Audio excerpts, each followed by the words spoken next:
felt raise your hand if you've ever felt misunderstood at work or you've struggled to get your point across. Communication barriers are more common than we think. Whether it's unclear emails, cultural differences, or simply feeling unheard, today we'll explore how to navigate these challenges to foster better connections and mental well being at work. So, what's one communication challenge that you have faced this week? Type it in the comments. The first thing I want to talk about are the common communication barriers. And I'm sure that we've all experienced this at one point or another. And barriers aren't just about words, they include assumptions that people should know what you mean. Have you ever had a boss that assumed that you should know what they mean? It can be emotional stress. A barrier like anxiety or frustration can make you fail to put your point across or make you fail to understand the point that people are putting across to you. It can be a cultural or language gap. For example, if you're working in an environment where maybe it's overseas or you're working with an international community, there's always going to be language gaps because what this person is saying or what they mean to say is not what you're understanding. And then it can be digital overload where you just misinterpret tone in messages, probably because you're overwhelmed or it's just been one of those days. So, which of these do you think impacts your team the most? If you have led a team, please type it in the comments. And now I want to give you the secret weapon: active listening. Listening isn't about waiting for your turn to speak, it's about paraphrasing. So, if, like, for example, your boss or your client, a colleague, a team member comes to you and is trying to communicate and say, maybe there's this kind of work that should be done, what you do is you paraphrase. And so you say, so are you trying to say, or is this what you mean? So you're saying that I need to do this. Have I got you correctly?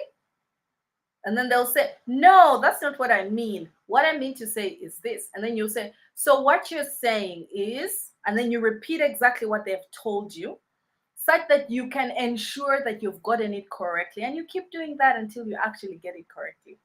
And then you use nonverbal cues like nodding, eye contact, and ask open ended questions. If you haven't understood, you can still say, can you share more about it such that I can understand better? So I want you to practice paraphrasing this week in your company, in your teams, and as a leader out there. Practice paraphrasing and let me know how that works out for you. What you must remember is clarity and conciseness. Have you ever received a rambling email and thought, what's the point of this email? You know, be the change. Use the bluff method. So the bluff method is the bottom line up front. Use bullet points for complex ideas. So make sure that every complex idea is highlighted with a bullet point. Bring the bottom line up front. What was the conclusion, the conclusive statement after this whole paragraph?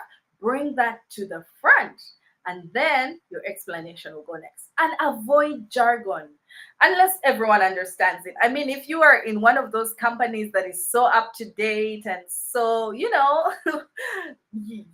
can use jargon if everybody understands. But my guess is not everybody in your company is going to understand it. But you can share with me in the comments, what is one tip that you've used to simplify communication? Another thing you must remember is emotional regulation. So when tensions rise, and there are going to be these moments when you've explained this thing to someone over and over again, and they seem to not be able to understand what you're saying, and maybe there's a bit of tension in the room, they're frustrated, you're frustrated, pause and try the 5-second breath before responding. If you don't know how to do the 5-second breath, please book a one-on-one call with me. I'll be happy to take you through it for free. And you can use I statements.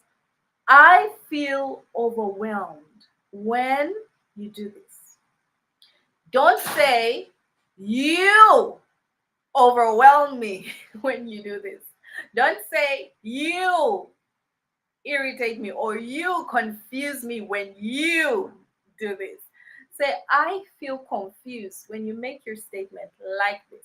And this is a conversation that can work as well in relationships, because most times you're in relationships and you think you're communicating, yet you're not.